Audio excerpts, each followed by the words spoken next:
কারণ তারা তোকে ছেড়ে চলে গেছে, চলে গেছে, চলে গেছে। বন্ধু, বন্ধু, ছোট্ট ছোট্ট ঘরের মধ্যে সেই রাধা মাধবকে বুকে জড়িয়ে ধরেছে। বন্ধু, দেখবে চলো, দেখবে চলো। ঘরের বাইরে আমার পিতা মাতা দুজনেই ঘুমোচ্ছে, অবশ্যই কথা বলছে না। সবাই বলছে তারা নাকি আর কোনোদিন কথা বলবে না, তারা নাকি আমাকে ছেড়ে চলে গেছে। বন্ধু, আমার তো বাবা মা ছাড়া কেউ নেই। বলো তুমি আর বাবা মা ছাড়া আমার কে আছে? আমার বাবা মা তো আমাকে ছেড়ে চলেই গেল। শক্ত করে বুকের মাঝখানে জড়িয়ে ধরেছে মায়াবতী রাধা মাধবকে।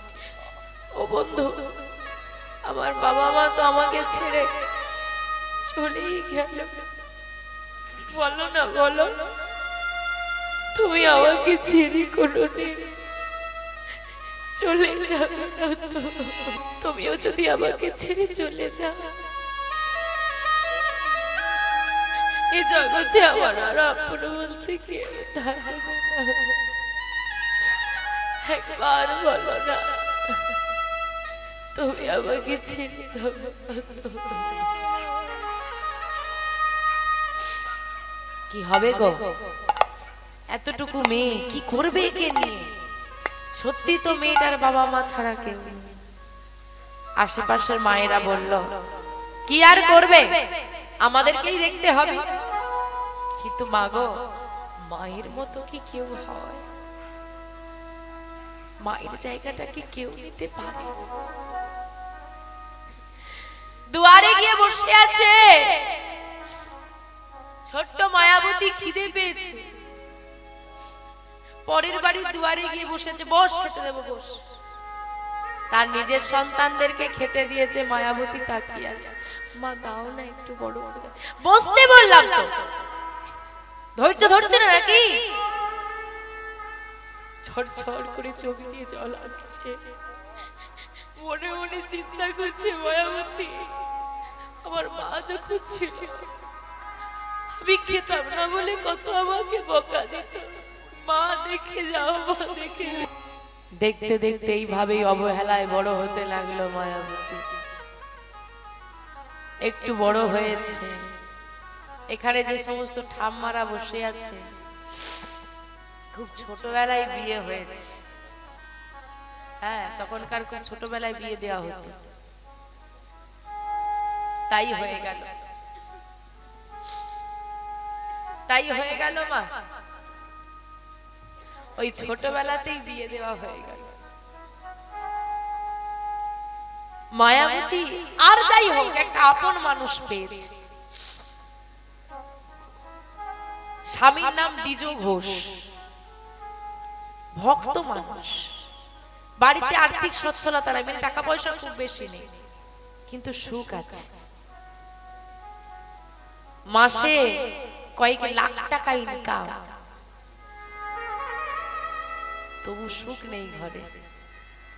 দিন আনে দিন খায়, তাতেই আনন্দ। এমনও পরিবার আছে টাকাটাই জীবনের সব সুখ বহন করে। দেখতে দেখতে গৌর গোবিন্দ কৃপায় মায়াবতী মা গর্ভবতী হয়ে গেল। কি গো মা, খুশির খবর না দুঃখের খবর? মায়াবতী, আর তোমার চিন্তা নেই, তুমি নিজেকে খুব একা মনে করতে না। এই দেখো আমি আছি, আমাদের রাধা মাধব আছে। এইবার আমাদের ঘর আলো করে একটা ছোট্ট খোকা আসবে, দেখবে তোমার আর একা মনে হবে না।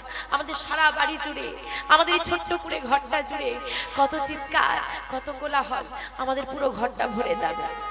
মায়াবতীর মনে সেই যে আঘাত পেয়েছে, পিতামাতা ছেড়ে চলে গেছে, ধীরে ধীরে ভুলতে শুরু করলো।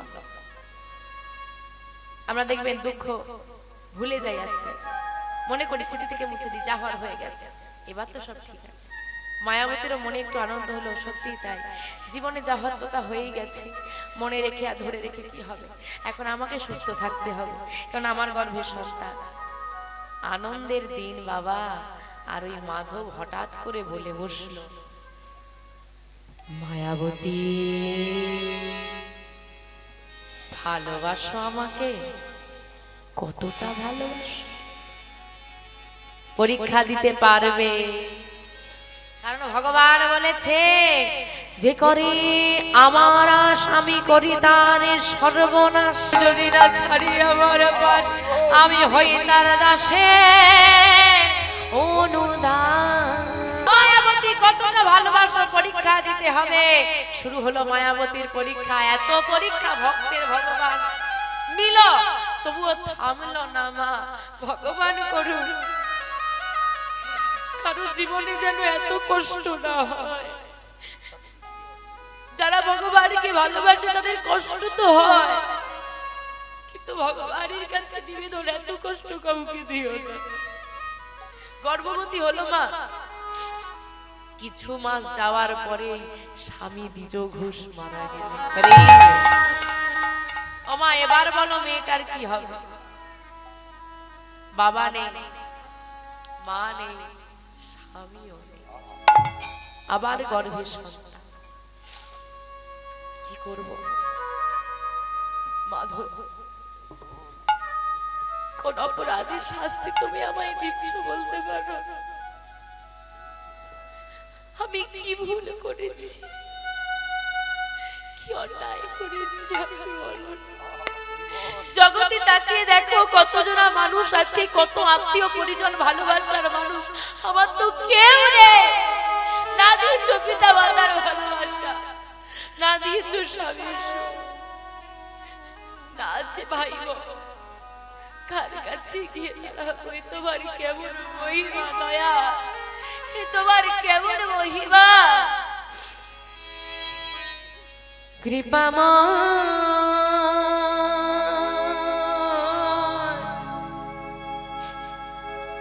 এই কি তোমার লীলা দয়া, এই কি তোমার কৃপাময়।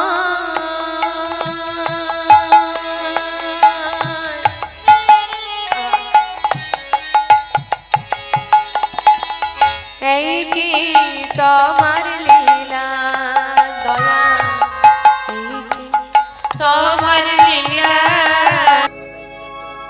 গোবিন্দ, এত কষ্ট দুঃখ জীবনে পেয়েছি, তবু কোনোদিন তোমার কাছে আমি অভিযোগ নিয়ে আসিনি বা তোমাকে দোষারোপ করিনি, আজও করব না গো।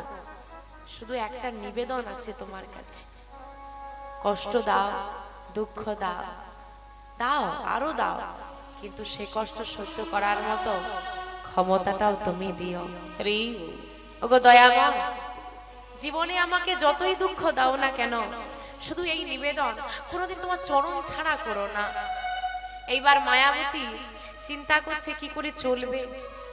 এখন গর্ভের সন্তান নিয়ে তো কাজ করতে পারবো না, ভারী কাজ, পরের বাড়িতে কাজ করবো সেটা তো পারবো না। কি করে চলবে? আমি কি করে সন্তানকে বড় করব? কি পরিচয় দেব? কি করে সমাজের মধ্যে একজন নারী হয়ে এই সন্তানকে নিয়ে আমি বেরোবো? হাজারো চিন্তা মায়াবতীর মাথায় চেপে বসলো। কিন্তু ভাবছো বসে চলবে কিসে? তুমি ভাববার কে? যার ভাবনা সে ভাববে, তুমি ভাবো শুধু তাকে। আমরা কত কিছু ভেবে বসে থাকি, এটা হবে, এটার পর এটা হবে, ওটার পর ওটা হবে, সব ভাবনা ঘেটে ঘ হয়ে যায়। কারণ আমরা যা ভাবি তার থেকে অনেক ভালো কিছু সে ভেবে রাখে। কারণ আমাদের মাথাগুলো খুব ছোট ছোট, তার মাথাটা একটু বড়, বুদ্ধি একটু বেশি। আমরা সব এইটুকু করে বুদ্ধি নিয়ে ঘুরে বেড়াই, তাতেই কত অহংকার। শুধু তার প্রতি বিশ্বাস রাখা। তার প্রতি বিশ্বাস রাখলে কি হয় জানো মা? তার প্রতি বিশ্বাস রাখলে এটাই হয় যে সে কখনো তাকে হারতে দেয় না। সবার আগে তাকে রাখো যে গোবিন্দ আমার কি বিপদ, আমার বিপদ, বিপদ তো তোমার, কারণ সংসারটা তো তোমার, আমার তো নয়। 5 ভাই ওদিকে 100 ভাই, কুরুক্ষেত্রের মাঠে পাণ্ডবরা 5 ভাই, ওইদিকে 100 ভাই, কত সেনা, কত বীর, কিন্তু ওই যে সবার আগে অর্জুন রেখে দিল ভগবানকে, রথের সারথি করে দিয়েছে সবার আগে ভগবান। আর যেখানে সবার আগে ভগবান থাকে তাদেরকে ভেদ করে আসবে কি করে বিপদ, জয় তার হবে। তাই যদি কেউ ভগবানকে আগে রাখতে পারে না, তার প্রতি বিশ্বাস রাখতে পারে না, তার জয় নিশ্চিত। হ্যাঁ কষ্ট হবে, আমি বলবো না যে কষ্ট হবে না, প্রথমেই জয় হয়ে যাবে। কষ্ট হবে, দুঃখ হবে, যন্ত্রণা হবে, অনেক বাধা আসবে। এ জগতে যে কালী ভক্ত, যে শাক্ত, শাক্ত মানে ওই শক্তির ভক্ত আর কি, যে শৈব শিবের ভক্ত, তাদের কিন্তু পার আছে বাবা। যে গোবিন্দকে ভালোবাসবে না তাকে কষ্ট পেতেই হবে। কেন? আচ্ছা বাবা, ও মা, ধরো এইখানে হরিবাসরে তুমি নাম শুনতে এসেছো, তোমার সামনে একটা বাচ্চা এসে বসেছে, ছটপট করেই যাচ্ছে, দুষ্টুমি করছে, তুমি কিছুতেই তাকে থামাতে পারছো না, তোমার বিরক্ত লাগছে, তুমি কি করবে? এই চুপ করে বস। খুব বেশি হলে পকেট থেকে বাবা বের করে একটা চকলেট দিয়ে বলবে এইটা খা, চুপ করে বস, তাই তো? ওই জায়গায় যদি তোমার নিজের সন্তান থাকে কি করবে? পরের ছেলে, তাকে তুমি চকলেট দিয়ে ভোলাচ্ছ, আর নিজের ছেলে হলে একটা চড় মেরে শুইয়ে দে। কেন? সে আমার নিজের, যাকে নিজের ভাবা যায় তাকেই শাসন করা যায়, যাকে ভালোবাসা যায় তাকেই শাসন করা যায়। কারণ আমি জানি আমি, সে আমার নিজের, তাকে আমি যতই শাসন করি সে আমাকে ছেড়ে যাবে না। ভগবান তাকেই পরীক্ষা করে যাকে ভালোবাসে, যাকে নিজের ভাবে। তুমি যদি আমাকে ভালোবাসো, আমি তোমাকে একটু পরীক্ষা করে দেখব, কারণ তুমি আমার নিজের। আমি জানি আমি তোমাকে কষ্ট দিলেও তুমি আমাকে ছাড়বে না, আমি তোমাকে কষ্ট দেব কিন্তু আমি আবার ভালোবাসবো। মা বকে, মা মারে, কিন্তু আবার মাই কোলের কাছে টেনে নিয়ে ঘুম পাড়িয়ে দেয়। ঠিক সেই রকম তিনি হলেন বিশ্বপিতা, তিনি শাসন করবেন, সঠিক পথ দেখাবেন, তিনি ভালোবাসবেন, তিনি রক্ষা করবেন। মায়াবতী মায়ের তাহলে কাজ কি? ওই মাধবের কাছে বসে বসে করতালি দিচ্ছে আর নাম গাইছে, আর কৃষ্ণ নামে পুষ্ট হয়ে গেল গর্ভে থাকা কে? সন্তানটা। তাই তো আমি কি বললাম, কি হয়ে গেল? আর তোমরা শুনে নিলে, মেনে নিলে। পুষ্টি কিসে হয়? খেলে হয় না শুনলে হয়? খেলে হয়। তাহলে আমি বললাম হরি নামে পুষ্টি হয়ে গেল, হরি নামে কি খাওয়া যায়? সত্যি বাবা বুদ্ধি। বাবা খেয়ে পুষ্টি হচ্ছে, খাই কোথায়? পেটে। এই জন্য পেটে পুষ্টি হয় এই রকম। হ্যাঁ, মা সব ওই সিরিয়াল দেখে, সন্তান যখন গর্ভে টিভি দেখে বেশ ভালো মন্দ খাওয়া দাওয়া করে পুষ্টি দিয়েছে। ছেলের বয়স এখন 22, রাত্রি 12টার পর ছেলে পুষ্টি নিয়ে বাড়ি ফিরছে। হ্যাঁ, পাশের বাড়িতে এসে, নিজের বাড়ি আর চিনতে পারছে না, পাশের বাড়িতে এসেছে, এমন খেয়ে দিয়ে পুষ্টি পেয়েছে বাবা, দাঁড়াতেই পারছে না, দুপাশে দুজন ধরে নিয়ে আসে। খাওয়ার পুষ্টি শুধু পেটে দিলে হয় না, এইখানটাতেও দিতে হয়।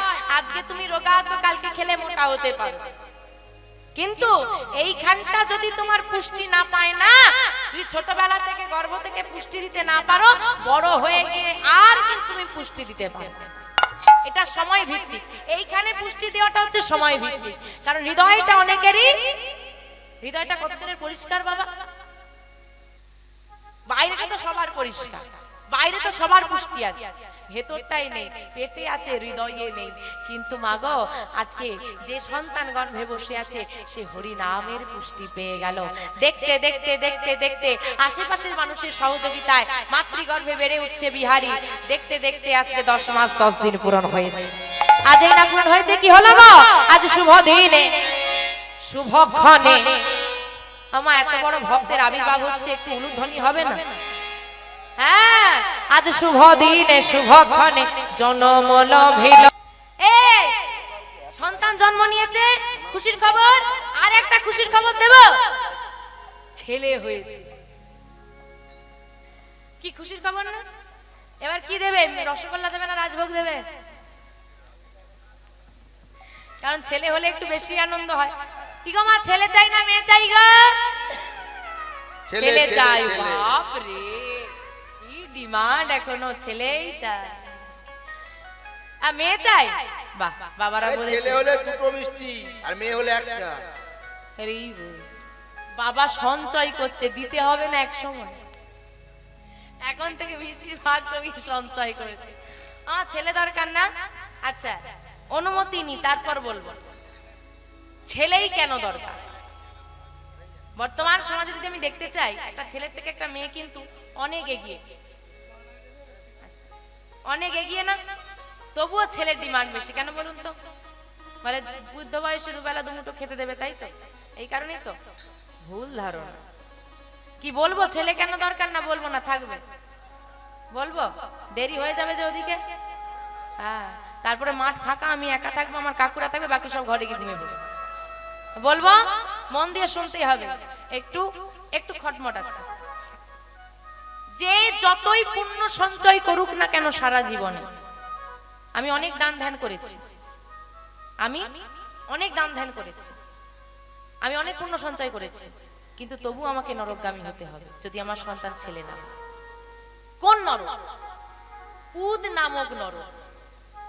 মৃত্যুর পর আমাদের আত্মা পুত নামক নরকে গিয়ে উপস্থিত হয়। আমাদের মৃত্যুর পর একটা পিণ্ডদানের রীতি আছে। যদি সন্তান ছেলে হয়, সে যদি পিণ্ড দান করে, তবে ওই পুত নামক নরক হতে আমরা উদ্ধার পাই। এই পুত নামক নরক হতে পিণ্ড দানের মাধ্যমে উদ্ধার করে বলেই ছেলের নাম আমরা বলি পুত্র। এই পুত থেকে পুত্র শব্দটা এসেছে। বেঁচে থাকতে খেতে পাবে এই আশায় ছেলে নয়, মরে গেলে খেতে দেবে এই আশায় ছেলে। হয়ে গেল। এবার আপনি বলবেন মেয়ে থাকলে কি পিণ্ড দান করতে পারবে না? কারণ যাদের ছেলে নেই কি হবে, কন্যাই তো দেবে। কিন্তু বাবা, যদি আপনার কন্যা কুমারী হয়, বিবাহ না হয়, সেক্ষেত্রে যদি আপনার কন্যা পিণ্ডদান করে, পুত্র সমান কাজ হবে। বিবাহ হয়ে গেলে আর হবে না। কেন হবে না? সেও তো আমার সন্তান। কারণ বিবাহের পর কন্যা পরগোত্রে চলে গেল। গোত্রটা কি?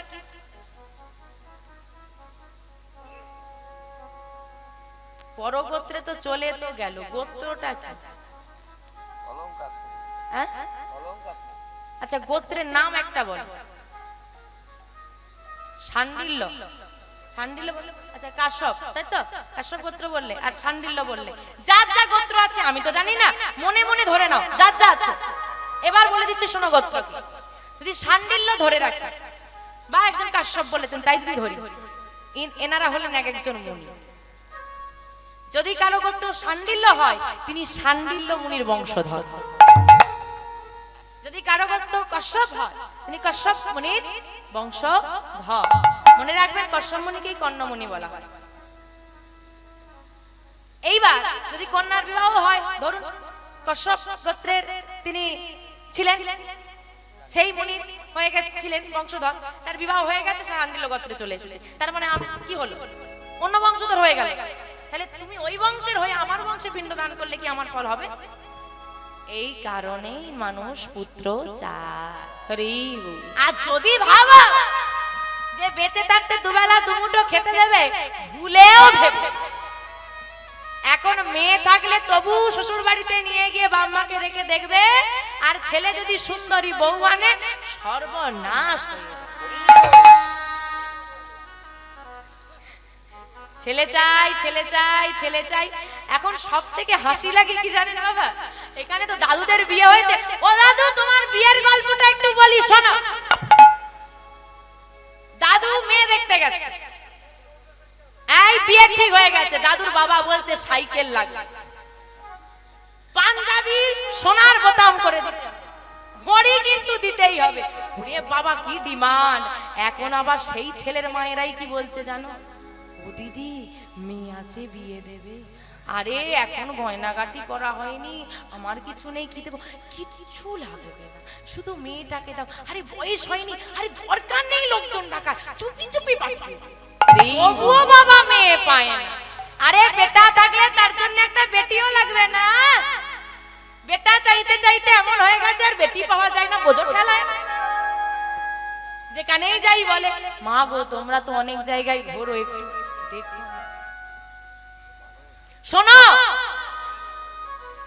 যার বুকের উপর দাঁড়িয়ে আছো ধরিত্রী মা একজন নারী, যার গর্ভে 10 মাস 10 দিন ছিলে সে একজন নারী, যে মৃত্যুর সঙ্গে লড়াই করেছে বলে তুমি পৃথিবীর আলো দেখতে পেয়েছো সে একজন নারী, যার স্তনদুগ্ধ পান করে তুমি বড় হয়েছো সে একজন নারী, যার জন্য তুমি বাবা হতে পারছো সে একজন নারী, যার থেকে ঘটা করে বছরে ফোঁটা নাও সে একজন নারী। তোমার সন্তান নারী হলে দোষ?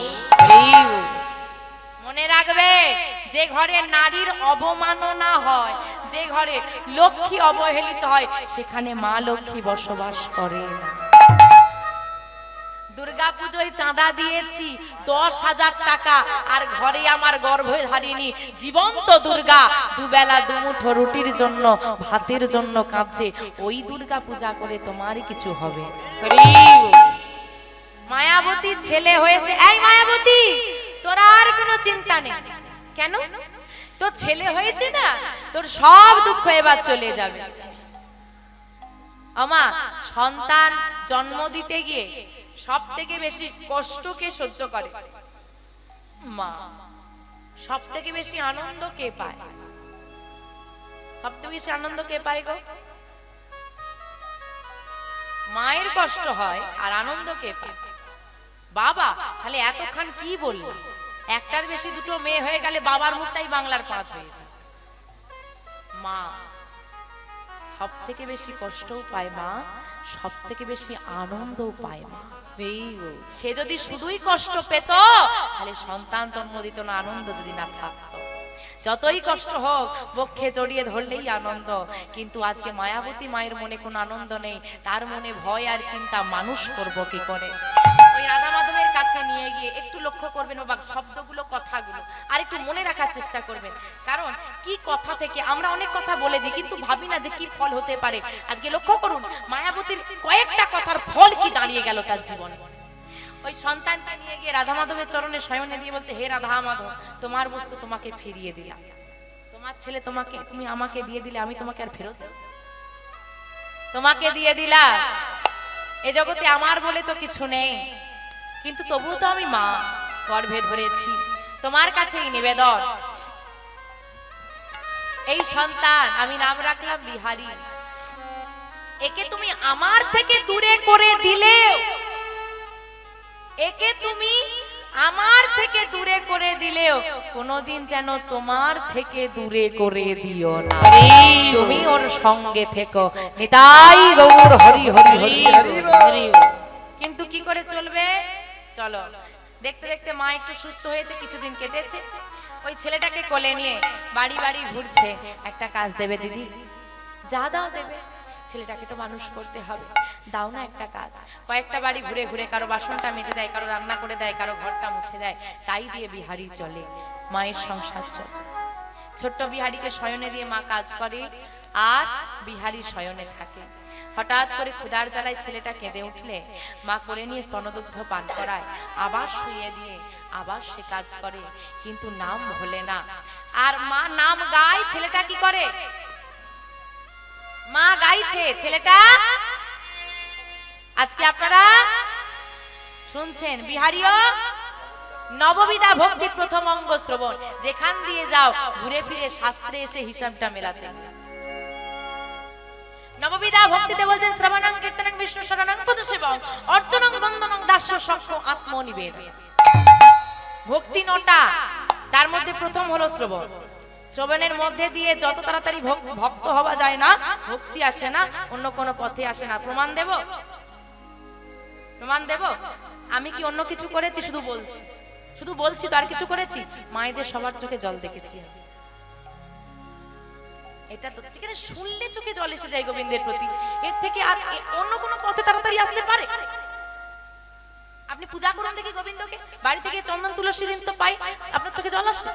আপনি শুনছেন গোবিন্দকে, দর্শন নয়, শুধু তার কথা শুনেই চোখে জলের থেকে বেশি কিছু লাগে। আমা দেখতে দেখতে ভক্তির জগতে বড় হচ্ছে বিহারী। বিহারীর বয়স হয়েছে 5 বছর। আমা সন্তান যদি বড় হয় অভাব বাড়বে না কমবে গো? খরচা বাড়বে না কমবে? বাবারা বলেন সংসারে যখন ছেলে মেয়ে বড় হয় খরচা বাড়ে না কমে? বাড়ে। আয়টা কি মায়াবতীর বেড়েছে? তাহলে অভাব দেখা দেবে। অভাব দেখা দিচ্ছে ধীরে ধীরে ধীরে ধীরে ধীরে ধীরে। বিহারীর বয়স হলো 5 বছর। এখন অভাবটা চরমে। চরম অভাবটা কিরকম? যে ঘরে দুবেলা দুমুঠো পেট পূরণ খাবার পায় না, এর থেকে বেশি অভাব কিছু হয় না। তা বলে বিহারী কি অভুক্ত থাকে না? বিহারীর খাবার হয়, মা বিহারীকে সেবা দেয়, বিহারীর সেবায় কোনো ত্রুটি নেই। কিন্তু মা ধীরে ধীরে শুকনো হয়ে যাচ্ছে। বিহারী বুঝতে পারলো দিনের পর দিন মা না খেয়ে ঘুমিয়ে যায়, তার মানে আমার ঘরে অভাব আছে, আমাকে কিছু করতে হবে। আমার ঘরে অভাব আছে, আমাকে কিছু করতে হবে। 5 বছরের ছেলেটা বুঝলো যেটা আমাদের ঘরের 25 বছরের ছেলেও বোঝে। বলে এখনো নাকি আমার ঘুরে বেড়ানোর বয়স। ছেলে হয়েছে এমএ পাস, চাকরির ইন্টারভিউ দিচ্ছে, চাকরি আর পাচ্ছে না। খোকা, চাকরি তো পাচ্ছিস না, ইন্টারভিউ দিচ্ছিস, এদিক এদিক ঘুরে বেরিয়ে কি হবে? চল না আমার সঙ্গে ব্যবসায় একটু বসবি, কি চল না জমিতে একটু যদি সাহায্য করিস। আমি এমএ পাস, আমি নামবো কাদা। এই তো বিহারী কি করেছে বাবা? ছোট্ট বুদ্ধি, ছোট্ট মাথা। ছেলেটা একটা বড় বাড়ি দেখেছে, দেখে সেই বাড়িটার কাছে গিয়ে দাঁড়িয়েছে। দাঁড়িয়ে চিৎকার করে ডাকছে, বাবু, ও বাবু, বাড়িতে কেউ আছো নাকি? বাবু। কে? ও বাবু, একটু বাইরে আসবে? বাইরে বেরিয়ে এলেন বাড়ির মালিক। কে তুই? কি চাই তো? ও বাবু, আমার নাম বিহারী লাল। কি চাই? কেন এসেছিস? ও বাবু, তোমার ঘরে আমায় একটা কাজ দেবে? আচ্ছা বাবা, তোমার ঘরে যদি 5 বছরের ছেলে এসে বলে আমাকে কাজ দাও, তুমি দেবে? গ্রামের বড় বড় মানুষ আমার সামনে দাঁড়িয়ে কথা বলতে ভয় পায়, আর এতটুকু ছেলে তোর এত সাহস, তুই আমার সঙ্গে মস্করা করছিস? ভয় পেয়ে গেল বিহারী, করজোরে বলছে, ও বাবু, আমি মজা করছি না, বিশ্বাস করো, আমি মজা করছি না গো। ও বাবু, আমি মজা করছি না, সত্যি আমার একটা কাজের খুব দরকার, দাও না, দাও না একটা কাজ। আবার আয়, যা খেলা করবি, যা যা। ও এসেছে এখানে মজা করতে আমার সঙ্গে, যা। তাড়িয়ে দিচ্ছে। আর ছেলেটা কি করেছে জানো? তাড়াতাড়ি করে ওই বাবুর চরণ দুটো জড়িয়ে ধরেছে। যেই না জড়িয়ে ধরেছে, বাবু বলছে, এই ছাড়, ছাড় না, যতক্ষণ না তুমি আমাকে কাজ দেবে আমি তোমার চরণ দুটো ছাড়বো না। ছাড় বলছি, ছাড় না, ছাড়বো না। কি বাবা, এটা গোলযোগ সৃষ্টি হয়েছে, চিৎকার হচ্ছে। ওই বাবু স্ত্রী বলছে, উফ, কি হয়েছে গো? কি গো, কি হলোটা কি? চিৎকার কিসের? আরে বেরিয়ে এসো তো, দেখো তো কাদের ছেলে। পায়ে ধরেছে, বলছে কাজ চাই, কাজ চাই। ছাড় বলছি পা দুটো। বা, কি মিষ্টি দেখতে ছেলেটাকে। এই খোকা, ছেড়ে দে, পা দুটো ছেড়ে দে, আয় আমার কাছে, আমার কাছে আয়, আয়, আয়। পা দুটো ছেড়ে দিল। বিহারী এসে দাঁড়ালো ওই মায়ের কাছে। কি মিষ্টি দেখতে, জড়িয়ে ধরেছে। এটাই একটা নারী আর একটা পুরুষের মধ্যে জড়িয়ে ধরেছে। কি নাম তো? আমার নাম, আমার নাম বিহারী লাল গো, বিহারী লাল। বাহ, নামটাও তো খুব সুন্দর। আচ্ছা, এবার বল, কি এখানে কেন এসেছিস? কি চাই তো? ও মা, মা গো, ও মা, তোমার ঘরে আমায় একটা কাজ দেবে? তাও না মা, একটা কাজ। কাজ? দেখো বাবা, এই জগতে সবাইকে কাজ করতে হয়, সবাইকে কাজ করতে হয়, সবাই আমরা কাজ করি না। কিন্তু নির্দিষ্ট বয়সে নির্দিষ্ট সময়ে নির্দিষ্ট কাজ নির্ধারিত রয়েছে। হরি বল। এখন বিহারীর যে বয়স, বিহারীর কাজ কি? খেলাধুলা করা, পড়াশোনা করা, লেখাপড়া করা, এটাই তোমার কাজ। কারণ গীতায় কর্মযোগে বলছে নিষ্কাম কর্ম করে যাও, মানে কর্ম করো কিন্তু ফলের আশা করো না। এখন হয় উল্টো, আগে কি পাবো তারপরে কাজ করো। গীতায় বলছে কর্ম করে যাও, ফলের আশা করো না। আগে আমরা এখন দেখি কি ফল পাবো বল, তারপরে কাজটা করে দিচ্ছি। উল্টো হয়ে গেছে, ফলের আশাটা আগে আমরা করে ফেলি। এই জন্যই আমাদের কোনো কাজ হতে চায় না। করো না, দেখো না কি হয়, না আগে ফল। বিহারী যেই না বলেছে তোমার কাজ পাঠশালায় যাওয়া, লেখাপড়া করা, খেলাধুলো করা, তুমি পাঠশালায় যাও না, ওটাই তো তোমার কাজ। না আমি পাঠশালায় যাই না। কেন? ও এইবার বুঝেছি, তুমি পাঠশালায় যাও না, এই জন্য মা বকা দিয়েছে। আর মা বকা দিয়েছে বলে ছেলে অভিমানে ঘর ছেড়ে চলে এসেছে, এসে বলছে কাজ চাই, তাই তো? না, আবার মা আমাকে কোনোদিন বকে না, আমার মা আমাকে বড্ড ভালোবাসে। তাহলে কাজের কি দরকার? লক্ষণীয় বিষয় বাবা। আজকে আপনারা যার কথা এত ধৈর্য ধরে বসে শুনছেন, সে কিন্তু পাঠশালায় যায়। আমরা কোনো শিক্ষিত মানুষের কথা শুনছি না, পাঠশালায় যায়নি, তারই কথা ধৈর্য ধরে শুনছি, সেই কিন্তু অমর হয়ে আছে। তাই বলছে বেদ ও বিদ্যাদহ কিছু নাহি জানো তো, সে যদি আমার গৌরাঙ্গ করে সার, ঠাকুর নয়নানন্দেতে ভনে, সেই তো সকলই জানে, সর্বসিদ্ধি করতলে তার। নিতাই গৌর হরি হরি করতলে তার।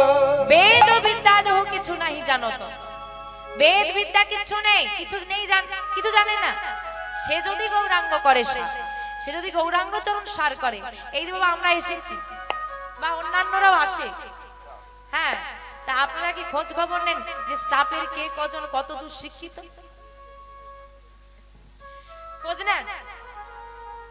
নাম দেখে আপনাদের সব নিয়ে আসা হয়।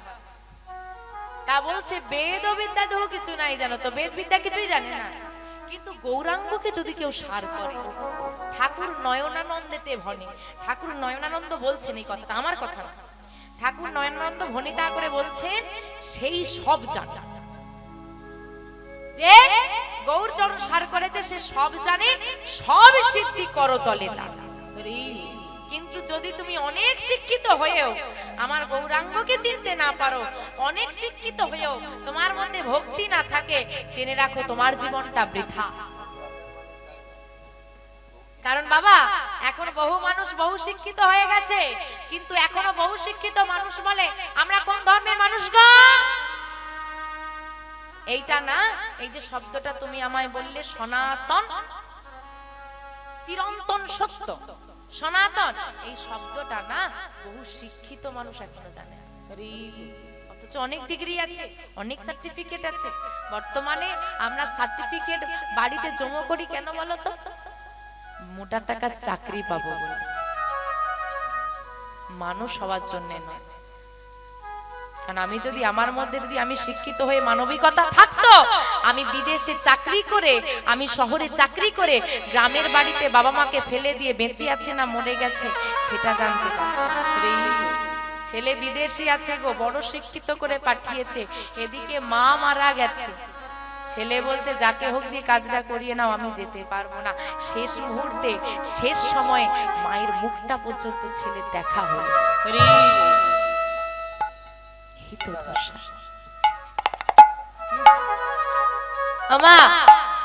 বিহারি বলছে আমি পাঠশালায় যাই না কেন? কার সঙ্গে যাব গো, আমার তো বাবা নেই, আমার ঘরে যে অভাব, মা আর আমি দুজনে থাকি।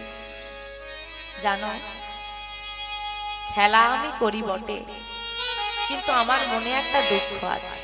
কি দুঃখ খোকা? সবার বাবা তো তাদেরকে কোলে নেয়, ঘুরতে নিয়ে যায়, ভালোবাসে। আমার বাবার আমার প্রতি এমন অভিমান, আমার বাবা কোনোদিন আমাকে ভালোবাসেনি।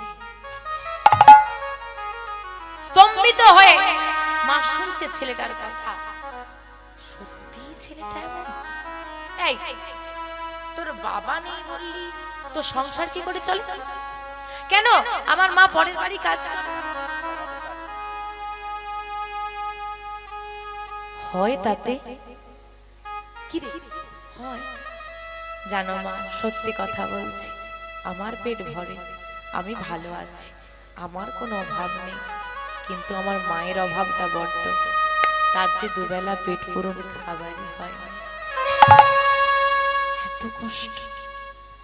মা বিশ্বাস করো, আমি তোমাদের সঙ্গে মজা করতে আসিনি। মজাই যদি করার হতো এত দূর কি আসতাম বলো? যদি আমার সত্যি অভাব না থাকতো, কোন ছেলে চায় বলো তো এত কষ্ট করতে? আমি মজা করছি না গো, শুধু হাতে ধরে এইটুকু নিবে দাও। তুমি আমাকে যা দাও দেবে, একটা কাজ দাও। আমার মায়ের অভাব আমি আর সহ্য করতে পারছি না। কিন্তু খোকা, তোর বয়সটা যে খুব অল্প বাবা, এতটুকু বয়সে তুই কি কাজ করবি বল? তুই বল, তুই কি করতে পারবি? আমা, আমার ঘরের বাইরে অনেকগুলো গরু বাঁধা আছে, আজকে শুধু নয়, জানো তোমার বাড়িতে আমি কতবার এসেছি, কিন্তু সাহস করে বলতে পারিনি। ওই যে বাইরে গরুগুলো আছে তোমাদেরই তো? হ্যাঁ আমাদেরই। চড়াতে দেবে? কিন্তু তুই কি পারবি? হ্যাঁ গো পারবো, দাও না। না না না, তুই পারবি না। ও মা, মনে হচ্ছে না আমি পারবো না। ঠিক আছে, তুমি একটা দিন আমাকে দাও, যদি না পারি পরের দিন থেকে আর দেবে না। এটাকে কি বলে? আত্মবিশ্বাস। ওইটুকু ছেলে কত বড় কথা বলে গেল, যদি না পারি পরের দিন থেকে দেবে না। তার মানে সে জানে আমাকে পারতে হবে। যদি কারো নিজের প্রতি আত্মবিশ্বাস না থাকে, যত সহজই কাজ হোক তার দ্বারা হবে না। আমি মাঠে নামার আগে যদি ভাবি যে আমার দ্বারা হবে না, কখনোই হবে। হ্যাঁ ভয় হয়তো করবে, নিজের মধ্যে চেপে রাখো, মনকে শান্ত দাও, মনকে শান্ত দাও যে হ্যাঁ আমি পারবো। মনে রাখবে, জলকে ভয় পেয়ে আড়ায় দাঁড়িয়ে থাকলে তোমার দ্বারা সাঁতার শেখা হবে না, যতক্ষণ না তুমি জলে নামতে পারবে। জলে নামবে, ডুববে, কত জল খাবে, তবে শিখবে সাঁতার। তাই বিহারীকে বলছে, ঠিক আছে বিহারী, কবে থেকে আসবি তুই? কাল থেকেই আসবো। কাল থেকে দেবে? তাই দেবো। বিদায় নিয়ে বাড়ি এলো ছেলেটা। মা, মাকে যখন বলেছে গরু চড়াতে যাবে, হ্যাঁ গো কার মা আছে ঘরে এরকম 5 বছরের ছেলেকে কাজে পাঠাতে? এই বেশি বড় হয়ে গেছে, একদম যাবি না, আমি তোকে যেতে দেব না। মা, কেন যেতে দেবে না? তুই পারবি না খোকা।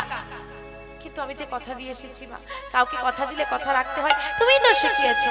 ঠিক আছে, আমি একটা দিন যাই, আমি কথা দিয়ে যাচ্ছি মা, যদি আমি না পারি, আমার কষ্ট হয়, আমি পরের দিন থেকে আর যাব না।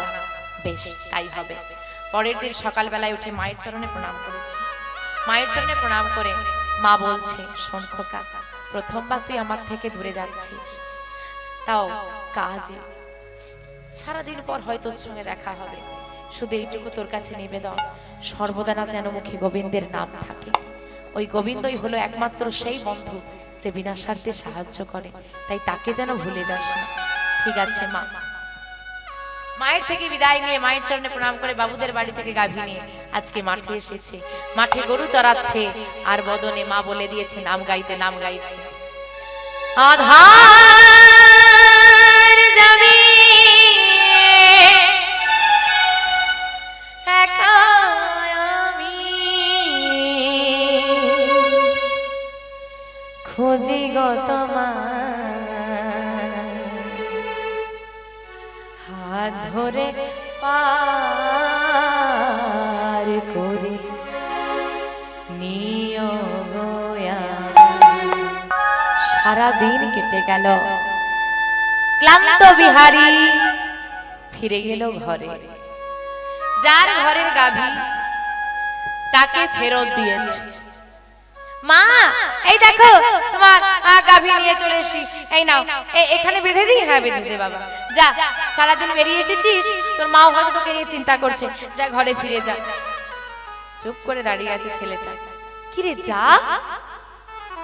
কি হলো, কিছু বলবি? একটা কথা বলবো। বল, কি হয়েছে বল।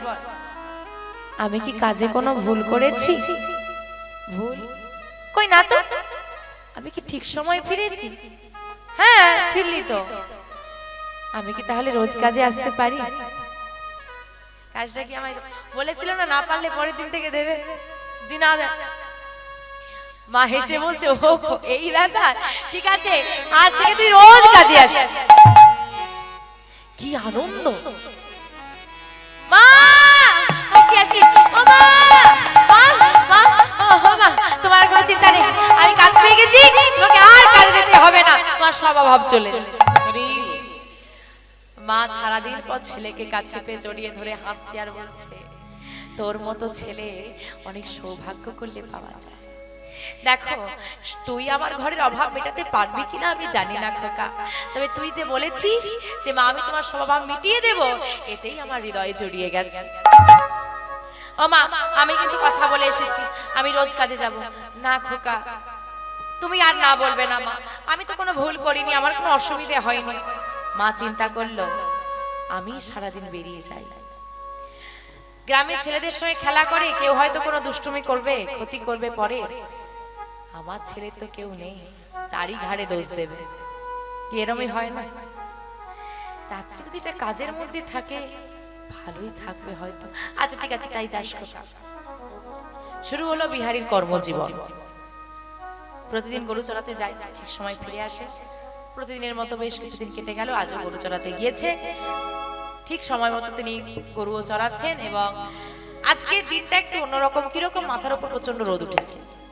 চিন্তা করছে বিহারী গরু তো চড়বে পেছন পেছন, আমি রোদে রোদে ঘুরে কি করব? তা গাছের তলায় একটু ঠেক দিয়ে বসে গরুগুলো ঘাস খাচ্ছে, ঘাস খাক, আমি বসে বসে লক্ষ্য রাখি। এইবার ছেলেটা কি করেছে, ওই গরুগুলোকে ছেড়ে দিয়েছে আর গাছের তলায় ঠেক দিয়ে বসে বসে মা নাম গাইতে বলছে, গুনগুন গুনগুন করে নাম গাইছে। দেখতে দেখতে বেলা গড়াচ্ছে, বেলা গড়াচ্ছে, বেলা যখন গড়িয়ে গেছে, বাদ এই যে বাতাস দিচ্ছে না, বাহ সুন্দর সুন্দর বাতাস দিচ্ছে। কি হবে গো, কার কার ঘুম পাচ্ছে গো?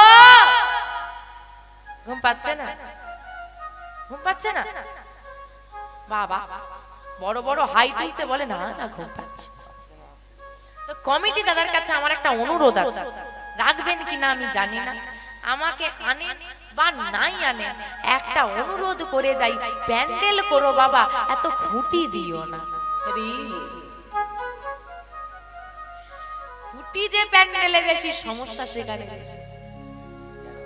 আরে ঠেক পেয়ে যায় না, বিহারীর যা দশা। তো বাবা একটা ঘটনা বলি, কীর্তন শুরু হয়েছে, একজন বুড়ি মা এসে একদম আসরের সামনে বসেছে। কীর্তনিয়া ওঠা থেকে দেখছে ঠাকুমার চোখটা বন্ধ, সবে উঠেছে। মনে মনে কীর্তনিয়া খুব খুশি হয়ে গেছে। কেন খুশি হয়েছে? বলছে এতদিন বাবা হরিবা আসর করেছি, আজকে কীর্তনটা খুব ভালো হবে। কেন না, সামনে একদম ভাবের ভক্ত পেয়েছে, চোখ বন্ধ করে ভাব দিয়ে নাম শুনছে। রীতিমতো কীর্তন শুরু হলো। কীর্তনিয়া তো তাকে দেখে দেখে কেঁদে গড়িয়ে যায়, তার ভাব আছে, আমাকে ভাব আনতে হবে। হ্যাঁ হয়ে গেল, 3 ঘন্টা পার হয়ে যায়, হাসির কথা বললেও হাসে না, হরি বল বললেও হাত তোলে না। আহা হা কি ভাব, চোখ খুলতেই পারছে না ভাব। না আর তো বেশিক্ষণ করলে হবে না। যাই হোক, হরিধ্বনি টনি হয়েছে, কীর্তন শেষ হয়েছে। যে ছেলেটা ঠাকুমাকে বসিয়ে দিয়েছিল, অল্প বয়সী ছেলে, সে এলো। কীর্তন শেষ তখন, ঠাকুমা ও ঠাকুমা, ও ঠাকুমা, কি হলো কি হলো? কীর্তন শেষ হয়েছে। ও শেষ হয়ে গেছে? কীর্তনিয়া মাথায় হাত দিয়ে ভাবে, সর্বনাশ, কি করেছি আমি? এই যে বাবু আমাকে ডাকছে। হ্যাঁ তোমাকেই ডাকছে, বলুন। আমি একটা কথা বলবো, খারাপ ভেবো না। না বলুন কি কথা। দেখো আমি মানছি তোমার কে হয়, ঠাকুমা হয়, হ্যাঁ হ্যাঁ ঠাকুমা হয়, আমি মানছি তোমার ঠাকুমা খুব ভক্ত মানুষ, কীর্তন শুনতে ভালোবাসে, আমি মানলাম, কিন্তু তা বলে তুমি এরকম অসুস্থ মানুষটাকে বসিয়ে দিয়ে গেছো। আমি খারাপ বলছি না, কিন্তু উনি তো অসুস্থ, আশা থেকে চোখ বন্ধ দেখলাম, ঘুমোচ্ছিলেন। তুমি একটা কাজ করো, কীর্তন তো চারিদিকে এখন হচ্ছে, তা তুমি কিছুদিন বাড়িতে ঠাকুমাকে একটু বিশ্রাম নিতে দাও, এখনো তো অনেকদিন সময় আছে কীর্তন শোনার জন্য। অসুস্থ মানুষটা কিভাবে হরিবাসরে আনে? কীর্তনিয়া বাবু, ওই ভেতরের ব্যাপারটা আপনি বুঝবেন না। ভেতরের ব্যাপারটা বুঝবো না মানে?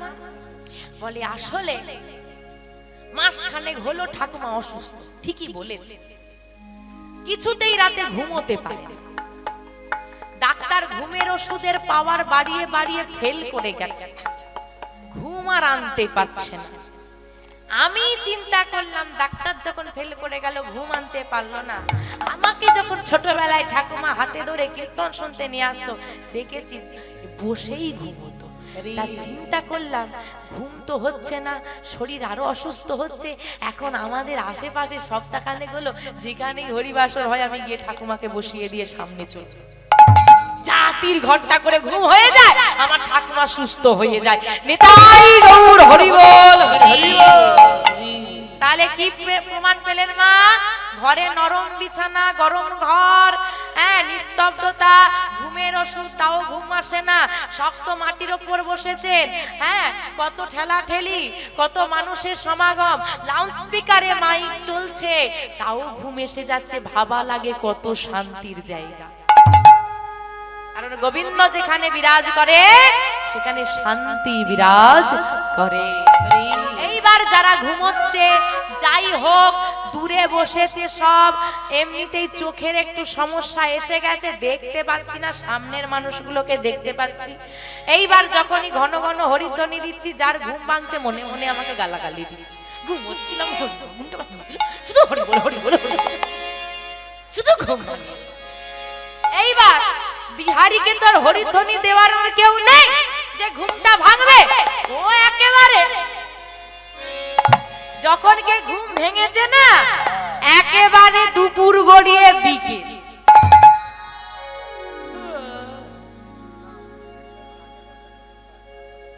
কি হলো? রোদ নেই, বিকেল হয়ে গেছে, এ বাবা বিকেল হয়ে গেছে, বাড়ি ফিরতে হবে তো, আরে যেতে যেতে সন্ধ্যা হয়ে যাবে। তাড়াতাড়ি করে গাভীগুলোকে এক জায়গায় করতে গিয়ে দেখে ঘুমিয়ে গিয়েছিল একটা বাছুর। সর্বনাশ, গরু চড়ানোর কাজ করে যদি বাছুরি হারিয়ে ফেলি, হায় হায় মার বাইরে করবে না। দেখো বাচ্চারা কিন্তু ব্যবসায় লোকসান বোঝে না, ক্ষতি বোঝে না, তারা এটুকু বোঝে দুষ্টুমি করলে মারটা আছে, কেউ না মারুক আমার মা তো ছেড়ে কথা। মার খেতে কে চায়? ভয় পেয়ে, এতটা ভয় পেয়ে গেছে না ছেলেটা, তত্তর করে ঘাম দিচ্ছে, পুরো শরীরটা ভিজে গেছে। যে গাভীটা গুলো ছিল ওই গাছে বেঁধে দিয়েছে, বেঁধে দিয়ে একা ওই মাঠের পাশে জঙ্গলে ঢুকে পড়েছে। কোথায় কোথায় গেল বাছুর? চিৎকার করছে, এদিক ওদিক তাকাচ্ছে, বাছুরি পাওয়া যাচ্ছে না। আমা জানো এই বাছুরিটাকে আমরা কেমন করে সংসার মাঠে চড়তে এসেছি, দেখিস বাবা মাঠে যাস, বেশি জঙ্গলে ঢুকে যাস না, মানে সংসার মাঠে আসিস, বেশি মায়ায় পড়ে যাস না, সেটাই করে ফেলেছি।